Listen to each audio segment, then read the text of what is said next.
పూర్తి వివరాల కోసమై స్క్రీన్ మీద కనిపిస్తున్న మొబైల్ నెంబర్ కాల్ చేయండి. షరతులు వర్తిస్తాయి. ఇప్పుడు మీరు చూస్తున్న videos all type of all in one multipurpose paper plate making machine.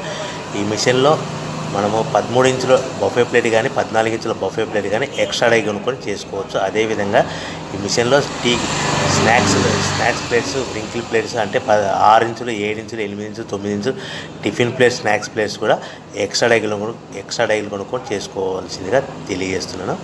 So ఈ మిషన్కు 2 HP మోటార్స్ ఉంది. ఈ మనం ఇంటి కరెంట్ కాకుండా దీన్ని కంపల్సరిగా కేటగిరీ 2 మీటర్ ఫిక్స్ చేసుకోవాల్సిందిగా తెలియజేస్తున్నాను.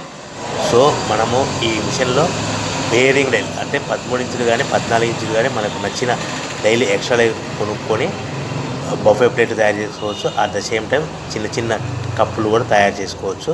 అదేవిధంగా దీంట్లో టీ కప్పులు తయారు చేసుకోలేమని మీకు అందరికీ తెలియజేస్తున్నాను. రా మెటీరియల్ విషయానికి వస్తే రా మెటీరియల్ వారానికి ఒకసారి 10 రోజులకు ఒకసారి స్వల్ప రేట్లు పెరుగుతూ ఉంటాయి. కాబట్టి మీరు స్క్రీన్ మీద కనిపిస్తున్న మిషన్ ఎక్కువ కానీ రా మెటీరియల్ యొక్క విషయాలు డీటెయిల్స్ తెలుసుకోవాల్సిందిగా మీకు అందరికీ తెలియజేస్తున్నాను. ఎవరైతే మిషన్ కొనుక్కొని రా మెటీరియల్ కొనుక్కొని తయారు చేసుకున్న ప్లేట్స్ మనం సొంతంగా అమ్ముకునే విధానం అంటే మీ ఊరిలో అమ్ముకునే విధానం ఉంటేనే వ్యాపారం మొదలు పెట్టవలసిందిగా తెలియజేస్తున్నాను. సో మనం ఈ ప్యాకింగ్లో ఎన్ని కట్టుకోవాలి, మిషన్ యొక్క రేటు కానీ రా మెటీరియల్ యొక్క రేట్లు కానీ మీరు తెలుసుకోవాలనుకుంటే స్క్రీన్ మీద కనిపిస్తున్న మొబైల్ నెంబర్ కాల్ చేసి పూర్తి వివరాలు తెలుసుకోవాల్సిందిగా తెలియజేస్తున్నాను. మనం బిజినెస్ పేపర్ ప్లేట్ తయారు చేసే బిజినెస్ ఎలా మొదలు పెట్టాలి, సో మనకు ఏ ప్లేట్లు మిషన్లు తయారవుతాయో సింగిల్ ప్లేట్ కానీ డబుల్ ప్లేట్ కానీ మా దగ్గర అందుబాటులో ఉంటాయని మీకు అందరికీ తెలియజేస్తున్నాను.